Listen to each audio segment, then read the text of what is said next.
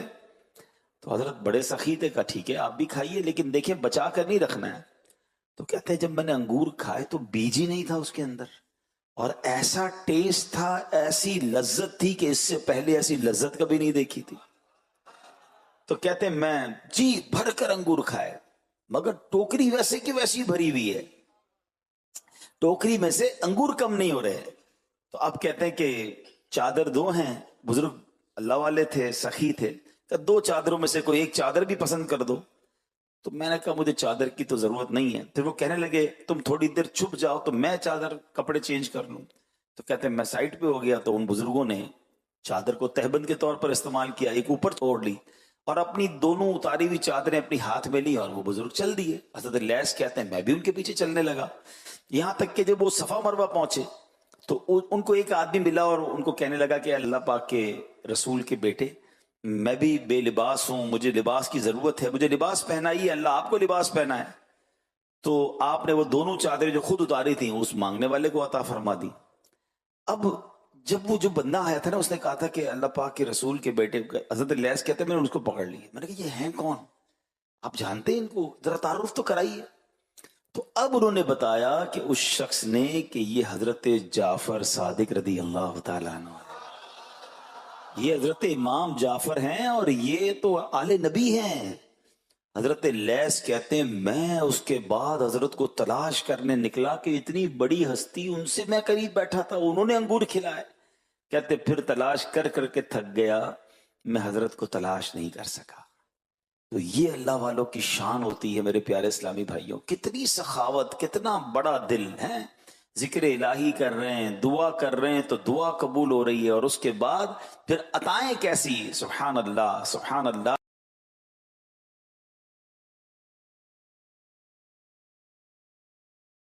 ان کے بارے میں آتا ہے کہ ان کے گھر پہ کھانے کو کچھ نہیں تھا بظاہر، ان کے بھی غربت کے دن تھے، کسی نے دروازے پر دستک دی تو اپنی زوجہ سے کہا کچھ ہے، اس نے کہا اللہ کے نام پہ کچھ دو، میں غریب ہوں، بھوکا ہوں، تو کچھ ہے؟ تو کہاں ہمارے پاس 4 انڈے ہیں۔ تو کہا چاروں انڈے دے دو، یہ نہیں کہا کہ 4 میں سے ایک دے دو، کہا یہ 4 دے دو۔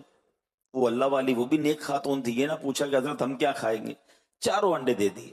مگر اللہ پر بھروسہ ایسا تھا کہ اللہ کی راہ میں دیا ہے نا، اب آنے والا ہے۔ تھوڑی دیر ہوئی تو دروازے پہ دستک ہوئی، کہا حضور آپ کے ایک دوست نے آپ کے لیے تحفہ بھجوایا ہے۔ بیوی سے پوچھا دیکھو کیا ہے، تو کہا حضور انڈے ہیں۔ کہا کتنے ہیں؟ کہا پوری ٹوکری ہے۔ کہا گنو کتنے ہیں؟ کاؤنٹ کیے تو 30 انڈے تھے۔ بیوی سے کہا تم نے کتنے دیے تھے؟ کہا حضور 4 دیے تھے۔ آئے کتنے ہیں؟ کہا 30 آئے ہیں۔ چیک کرو 30 نہیں آنے چاہیے تھے، 40 آنے چاہیے تھے۔ کہا حضور آئے تو 40 ہیں مگر 10 ٹوٹے ہوئے ہیں۔ کہا اچھا 30 پورے 10 ٹوٹے ہوئے، یہ بتاؤ جو دیے تھے اس کی کیفیت کیا تھی؟ حضور بات یہ جو میں نے انڈے دیے تھے نا اس میں بھی 3 پورے تھے، 1 ٹوٹا ہوا تھا۔ بات آئی سمجھ میں؟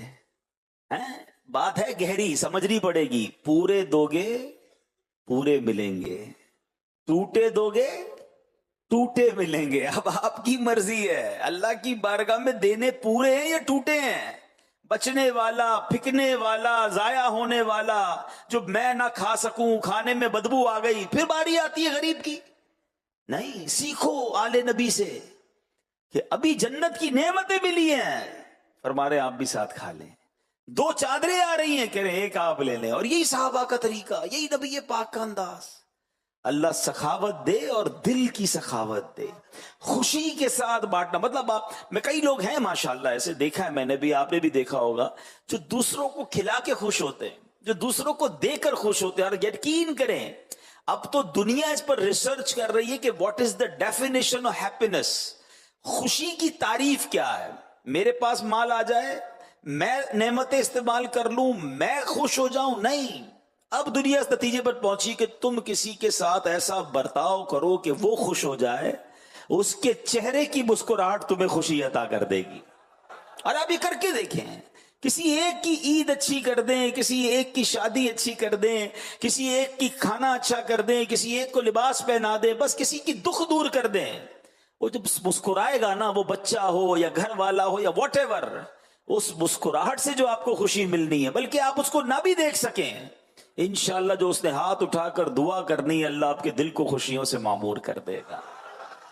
تو پہلی خوبصورت بات، آل نبی کی کیا شان ہے. ابھی تو بات شروع ہوئی ہے اور کتنا سیکھنے کو مل رہا ہے. بہرحال اچھا، حضرت امام جعفر صادق دوسرے کو کھانے میں شریک فرمانے والے، اور اسی طرح آپ نے لباس بھی عطا فرمایا جو غیب سے لباس ملا تھا. اب یہ لباس پہنانا یہ کتنی بڑی نیکی ہے، آپ کو پتہ ہے؟ کھانا کھلانا اور لباس پہنانا یہ نصیب والوں کا کام ہے. اللہ ہم سے کام لے لے. اللہ کے نبی علیہ الصلوۃ والسلام فرماتے ہیں، جس نے کسی مسلمان کو لباس پہنایا، جب تک اس میں کوئی دھاگا یا لڑی اس کے بدن پر رہے، لباس پہنانے والا اللہ پاک کی حفاظت میں رہے گا. ہائے ہائے ہائے، سیکیور ہو گیا بندہ. جس نے کسی کو کپڑے پہنا دیے، وہ کپڑے پہن رہا ہے، ادھر اللہ نے اس بندے کا حصار کر دیا، وہ محفوظ ہو گیا. ایک اور حدیث پاک میں آقا فرماتے، جو کسی بے لباس کو لباس پہنائے، اللہ پاک اسے سبز جنتی جوڑے پہنائے گا. سبحان اللہ. تو یہ نیکی کرتے رہنی چاہیے. حضرت انس بن مالک اور حضرت سہل بن سعد رضی اللہ عنہ کی صحبت پائی ہے. اس سے یہ پتا چلا کہ امام جعفر صادق تابعی بزرگ ہیں. اچھا، آپ والدہ کی طرف سے صدیقی یعنی حضرت ابوبکر صدیق کی اولاد، اور والد صاحب کی طرف سے حسینی سید ہیں. آپ کا نام پاک جعفر، کنیت ابو عبداللہ، اور لقب صادق ہے. صادق کا معنی ہے سچ بولنے والا. امام جعفر صادق جو لفظ ساتھ لگتا ہے نا، یہ پتا ہونا چاہیے کہ صادق اس لیے کہا جاتا ہے یعنی بہت زیادہ سچ بولنے والا. آپ کبھی بھی جھوٹ نہیں بولتے تھے، اس لیے آپ کا لقب صادق پڑ گیا، سچا پڑ گیا. سبحان اللہ. اے میرے پیارے اسلامی بھائیو، ہمیشہ سچ بولتے تھے. محبت تو ہم بھی ان سے کرتے ہیں. اہل بیت کا غلام ہم بھی کہتے ہیں اپنے آپ کو. کیا ہم بھی سچ بولتے ہیں؟ کیا ہم بھی جھوٹ سے بچتے ہیں؟ اللہ اکبر. یہ جھوٹ کتنی بری بیماری ہے، آپ کو پتا ہے؟ سرکار دو عالم صلی اللہ تعالی علیہ وسلم کا فرمان سنیے، سچائی کو اپنے اوپر لازم کر لو، کیونکہ سچائی نیکی کی طرف لے جاتی ہے اور نیکی جنت کا راستہ دکھاتی ہے. آدمی برابر سچ بولتا رہتا ہے اور سچ بولنے کی کوشش کرتا رہتا ہے، یہاں تک کہ وہ اللہ پاک کے نزدیک صدیق یعنی بڑا سچا لکھ دیا جاتا ہے. آقا فرماتے جھوٹ سے بچو، کیونکہ جھوٹ گناہ کی طرف لے جاتا ہے اور گناہ جہنم کا راستہ دکھاتا ہے. اور آدمی برابر جھوٹ بولتا رہتا ہے اور جھوٹ بولنے کی کوشش کرتا رہتا ہے، یہاں تک کہ اللہ پاک کے نزدیک کذاب یعنی بڑا جھوٹ بولنے والا لکھ دیا جاتا ہے. اب پرابلم یہ ہے کہ پہلے ہم جب چھوٹے تھے نا، ہم یہ دیکھتے تھے کہ بندہ کبھی کبھی جھوٹ بولتا ہے. اب ایسا لگتا ہے انسان کبھی کبھی سچ بولتا ہے. ہر بات میں لوگوں کو جھوٹ بولنا ہے، کاروبار میں جھوٹ بولنا ہے، دوستوں میں جھوٹ بولنا ہے، مذاق میں جھوٹ بولنا ہے، ہنسانے کے لیے جھوٹ بولنا ہے. نہ کریں ایسا. احادیث میں مضمون ملتا ہے کہ جب بندہ ایک بار جھوٹ بولتا ہے، اس کے منہ سے اتنی بدبو نکلتی ہے کہ رحمت کا فرشتہ 1 میل دور ہو جاتا ہے. اب جو روز جھوٹ بول رہا ہے، کتنے فرشتے دور کر دیے اس نے. ہم کہتے ہیں پتہ نہیں گھر میں رحمت نہیں آ رہی، بیماریاں دور نہیں ہو رہی، قرضے اتر نہیں رہے، ٹینشنیں دور نہیں ہو رہی. ارے بھائی، جھوٹ بول بول کے رحمت کے فرشتے تو دور کر دیے. نہ کریں ایسا. ہم سچے کے امتی ہیں، سچوں کے غلام ہیں. ہمارے آقا سچے، ان کی آل سچی، اولیاء کرام صحابہ کرام سچے. پھر ہمیں کیا ہو گیا؟ ہم کیوں جھوٹ بولتے ہیں؟ نیت کریں امام جعفر صادق رضی اللہ عنہ سے محبت کرنے والو، اب زندگی میں کبھی انشاءاللہ جھوٹ نہیں بولیں گے انشاءاللہ. اچھا، جب بندہ سچا ہوتا ہے نا، پھر اس کی زبان سے جو نکلتا ہے نا، آئے ہائے، ایسا بعض اوقات تو تیر کی طرح اثر کرتا ہے. کچھ مبلغین بھی ملتے ہیں، کچھ لوگ بھی ملتے ہیں، کہتے ہیں حضور کوئی نسخہ بتا دیں زبان میں تاثیر آ جائے، بات کریں تو دل میں اتر جائے. دیکھیں جو سچا ہوتا ہے نا، اندر سے صاف ہوتا ہے، اس کی زبان میں اللہ پاک ایسی تاثیر عطا فرماتا ہے کہ وہ بات دل میں اتر جاتی ہے. میں پرانے بزرگوں کی مثالیں دوں، چلو میں آج کے دور کی مثال دیتا ہوں. امیر اہل سنت کو دیکھ لیجئے نا، مدنی مذاکرہ فرماتے بظاہر کتنی سادہ باتیں کرتے ہیں، کوئی راکٹ سائنس بیان نہیں کرتے، مگر لاکھوں لوگ عمل کرنا شروع کر دیتے ہیں، ہزاروں بدلنا شروع ہو جاتی. کیسے؟ یہ سچے کی زبان سے جب کوئی لفظ نکلتا ہے اور پھر سبحان اللہ اللہ کے بھروسے پر کوئی بات وہ کر لیں اللہ والے تو اللہ وہ پوری فرما دیتا ہے. امام جعفر صادق رضی اللہ عنہ کے پاس ایک شخص آیا، کہتا ہے حضور میں 10,000 دینار دیے اور کہا میں حج کے لیے جا رہا ہوں، میری رقم سنبھال کے رکھیے اور کوئی میرے لیے اچھا سا گھر خرید دیجیے. آپ نے کہا ٹھیک ہے، پیسے اس سے لیے، وہ بندہ چلا گیا حج پہ. حج سے واپس آیا، کہتا حضور میرا گھر کہاں ہے؟ آپ فرماتے میں نے تمہارے پیسوں سے تمہارے لیے جنت میں گھر خرید لیا. جسے چاہے جو عطا فرما دے. اللہ والے تھے نا آپ نے. اب جب وہ رسید دی اس نے اپنے کفن میں ڈال دی. اب ہوا یہ کہ جب تو دفنا دیا گیا تو دوسرے دن وہ رسید جو ہے قبر کے اوپر رکھی ہوئی ہے اور اس کے پیچھے لکھا ہے امام جعفر صادق نے جو وعدہ کیا تھا وہ پورا ہو گیا، یعنی اس شخص کو جنتی گھر عطا کر دیا گیا. چاہیں تو اشاروں سے اپنے کایا ہی پلٹ دیں دنیا کی، یہ شان ہے ان کے غلاموں کی، سرکار کا عالم کیا ہوگا. تو یہ تو آل نبی ہے نا. تو سبحان اللہ، اللہ کا جو ولی ہوتا ہے اب وہ ہاتھ اٹھا کر دعا فرما دے. اب یہ حدیث پاک سے ذرا اس کو میچ کیجئے گا.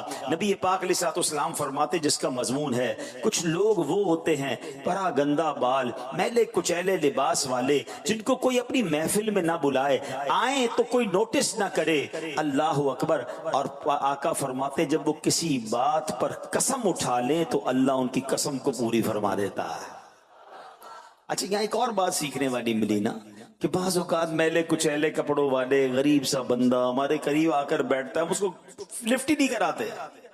ہمیں نہیں پتا اس کا اللہ کی بارگاہ میں کیا مرتبہ ہے. تو یاد رکھیے گا ہمیں ہر کسی سے ادب سے بات کرنی ہے، ہر کسی سے پیار سے بات کرنی ہے. اللہ نے اپنے اولیاء کو اپنے بندوں میں چھپا کر رکھا ہے.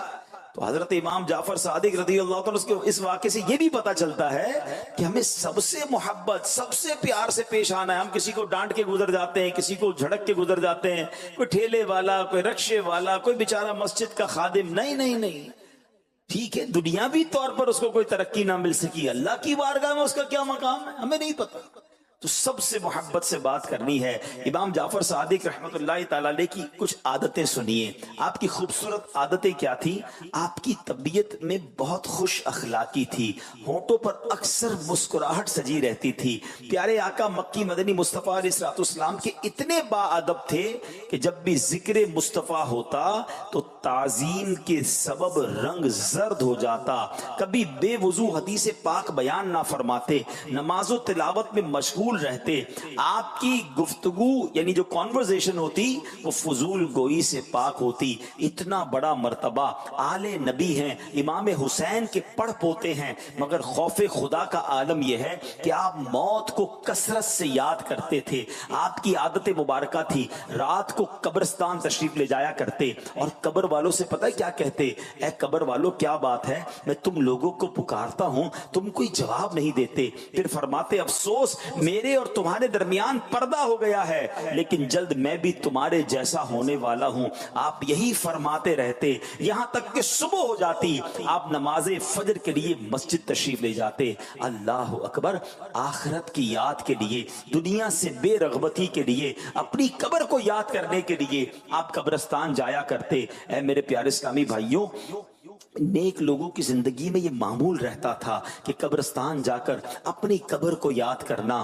ہمیں بھی کوئی نہ کوئی ایسا ٹائم رکھنا چاہیے، ہفتے میں کوئی ایک دن ایسا رکھیں جن کے بالخصوص والدین یا رشتہ دار دنیا سے چلے گئے، قبرستان جائیں، ان کی قبر پر فاتحہ بھی پڑھیں، مگر ساتھ ساتھ اپنے آپ کو یاد بھی دلائیں کہ جگہ جی لگانے کی دنیا نہیں ہے، یہ عبرت کی جا ہے، تماشا نہیں ہے. میں ایک بہت بڑی شخصیت سے کچھ عرصہ پہلے عرب امارات میں ملا.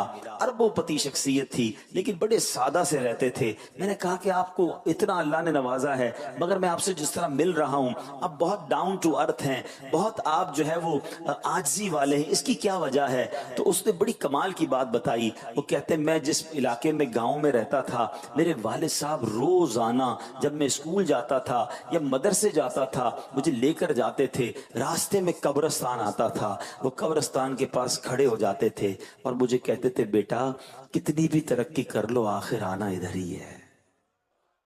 کہتے مجھے سمجھ آ گئی کہ میں جدھر بھی پہنچ جاؤں آگاہ اپنی موت سے کوئی بشر نہیں. سامان 100 برس کا ہے، پل کی خبر نہیں. جانا اسی 2 گز کی قبر میں، بنگلے ہو گئے، گاڑیاں ہو گئی، کرو فر ہو گیا، جاہو جلال ہو گیا. وہ کہتے نا ایک قبر پر ایک تختی لگی ہوئی تھی، میں بڑا اہم تھا یہی میرا وہم تھا. ہاں ہمیں لگتا ہے میرے بغیر دنیا کو بہت مشکل ہو جائے گی. نہیں جناب، کسی کے جانے سے دنیا رکتی نہیں ہے.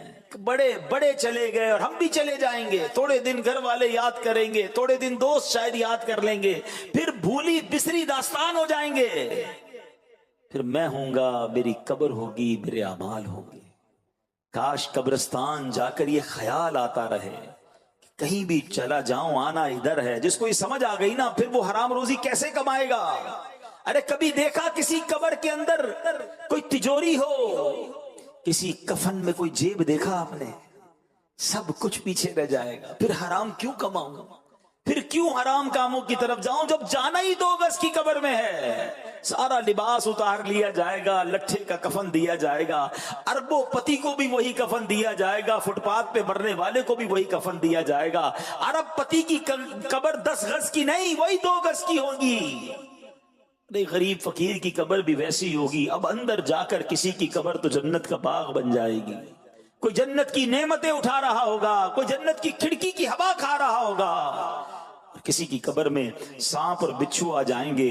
اللہ اکبر. اے میرے پیارے اسلامی بھائیوں، امام جعفر صادق کس قدر خوف خدا والا تھے. بچپن میں ہی آپ کا یہ انداز تھا، آپ خوف خدا سے خوب روتے، ہچکیاں لیتے، یہاں تک کہ دیکھنے والوں کو آپ سے ہمدردی ہو جایا کرتی. آپ کے بچپن کا واقعہ ہے، 4 سال کی عمر ہے، زاروں کتار رو رہے ہیں. ارے 4 سال کی عمر کیا ہوتی ہے، اللہ اکبر. مگر اس خون میں چونکہ خون نبوی تھا، خون رسالت تھا، پیارے آقا علیہ الصلوۃ والسلام کی اولاد میں سے ہیں، 4 سال کی عمر میں زاروں کتار رو رہے ہیں. کسی نے کہا کہ حضور کیا بات ہے، کچھ چاہیے تو مجھے بتائیے. اے ننھے شہزادے کس بات سے رو رہے ہیں؟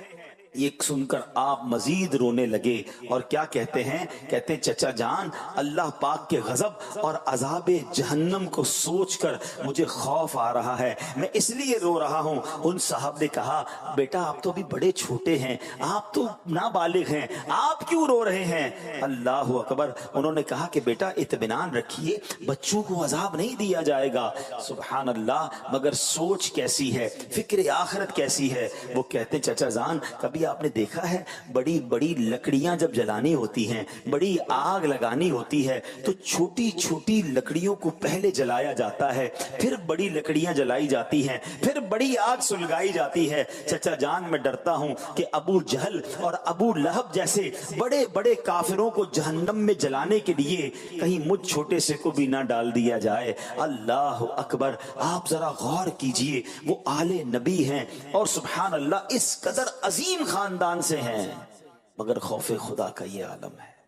کبھی مجھے اور آپ کو فکر ہوئی، کبھی ہماری آنکھوں سے آنسو بہے، کبھی ہماری رات کو نیند اس لیے نہ آئی ہو کہ مرنے کے بعد ہوگا کیا، قبر میں میرا کیا حال ہوگا، کہیں مجھے جہنم میں تو نہیں ڈال دیا جائے گا. ہمیں فکریں ہیں مگر دنیا کی فکریں ہیں.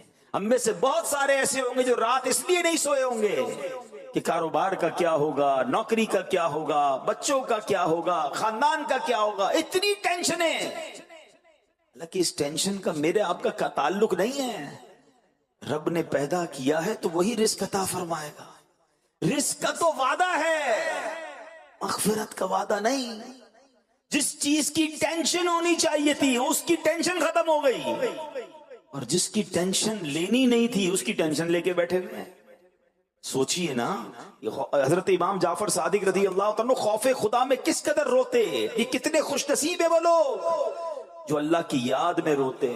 کہتے ہیں نا رونے والی آنکھیں مانگو، رونا سب کا کام نہیں. حدیث پاک سنیے، جس مومن کی آنکھوں سے خوف خدا کے سبب آنسو نکلتے ہیں، اگرچہ مکھی کے سر کے برابر ہو، پھر وہ آنسو اس کے چہرے کے ظاہری حصے کو پہنچے تو اللہ پاک اسے جہنم پر حرام کر دیتا.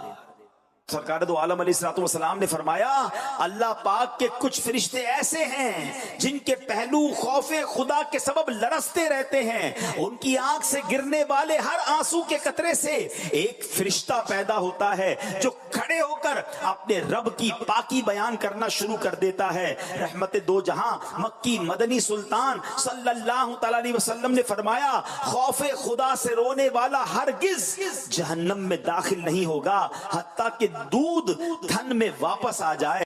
کہ نبی پاک علیہ الصلوۃ والسلام گفتگو فرما رہے تھے، بیان فرما رہے تھے، آپ کی پیاری پیاری گفتگو سن کر حاضرین میں سے ایک شخص رونے لگ گیا۔ پیارے آقا علیہ الصلوۃ والسلام نے فرمایا اگر آج تمہارے درمیان وہ تمام مسلمان موجود ہوتے جن کے گناہ پہاڑوں کے برابر ہیں تو انہیں بھی اس ایک شخص کے رونے کی وجہ سے بخش دیا جاتا۔ پتہ ہے اس کے رونے پر کیا ہو رہا تھا؟ آقا فرماتے ہیں کیونکہ فرشتے بھی اس کے ساتھ رو رہے ہیں اور دعا کر رہے ہیں اے اللہ پاک جو کثرت سے روتے ہیں نہ رونے والوں کے حق میں ان کی شفاعت قبول فرما۔ آئے ہائے اللہ ہمیں رونے والی آنکھیں عطا فرمائے، اپنا خوف نصیب فرمائے اور ایسی صحبتیں ایسی سنگتیں نصیب فرمائے، ایسے اجتماعات میں آتے جایا کریں جہاں اللہ کی یاد میں رونے والے، عشق رسول میں رونے والے، اللہ کی بارگاہ میں گڑ گڑانے والے ہوتے ہیں۔ کیا معلوم کسی کے آنسو کی برکت سے، کسی کی خوف کی برکت سے، کسی کی دعا کی برکت سے، کسی کی آمین کی برکت سے ہمارا بیڑا پار ہو جائے۔ اے میرے پیارے اسلامی بھائیوں ہمیں بھی چاہیے آنسو بہایا کریں، خوف خدا سے رویا کریں۔ اب خوف خدا میں رونے کا طریقہ کیا ہے؟ جس کو رونا ہی نہیں آتا اس کے بارے میں علماء نے لکھا تنہائی میں بیٹھ جائیں، قبر کے احوال پر غور و فکر کریں، قبر کی تنگی وحشت و تنہائی کو یاد کریں، روح نکلنے کی مشکلات اور تکلیفوں کو سوچیں، اپنے گناہوں کو یاد کریں، روز قیامت اللہ پاک کی بارگاہ میں حاضری کا منظر ذہن میں لائیں، قیامت کی ہولناکیوں کا تصور باندھنے کی کوشش کریں، جہنم کے عذابات پڑھیں، انہیں بار بار ذہن میں لاتے رہیں، قرآن کریم کی تلاوت کی کثرت سے عادت بنائیں، انشاءاللہ خوف خدا سے رونا نصیب ہو جائے گا۔ اللہ پاک سے ہم دعا کرتے ہیں اے اللہ رجب کا مہینہ ہے، یہ تیرا مہینہ ہے، ہزاروں کا مجمع ہے، اے اللہ یہاں کوئی تو تیرا نیک بندہ ہوگا، اس نیک بندے کی برکت سے ہمیں بھی تیرے خوف میں رونے والی آنکھیں عطا فرما دے۔ اے اللہ ان آنسوؤں کے صدقے جہنم کی آگ ہم پر ٹھنڈی فرما دے۔ اے میرے پیارے اسلامی بھائیوں اب یہاں میں کچھ دعوت اسلامی کے مبلغین، کچھ یہاں پر ماشاءاللہ دیندار لوگ بھی نظر آ رہے ہیں اور بدری چینل پر بھی لوگ سن رہے ہیں، ہم نمازی بن جاتے ہیں، سر پر امامہ، چہرے پر داڑھی یا جناب کچھ مذہبی حلیہ، کوئی ذمہ داری آ جاتی ہے نا تو لوگ تعریفیں کرنا شروع کر دیتے ہیں، لوگ کہتے ہیں آپ تو بڑے نیک ہیں، ہمارے لیے دعا کر دیجئے، آپ تو جناب بڑے بہت زیادہ مبالغہ کر رہے ہوتے ہیں۔ اب سنیے اس وقت دل کو کیسے قابو پانا ہے۔ امام جعفر صادق کے بارے میں آتا ہے کہ اپنے دور کے بہت بڑے عالم اور ولی کامل حضرت داؤد طائی نے ایک بار امام جعفر صادق کی خدمت میں عرض کی علی جاں آپ تو اہل بیت پاک میں سے ہیں، مجھے کچھ نصیحت فرمائیے۔ امام جعفر صادق خاموش رہے۔ حضرت داؤد طائی کہتے ہیں حضور آپ تو اہل بیت پاک میں سے ہیں، مجھے کوئی نصیحت فرمائیے۔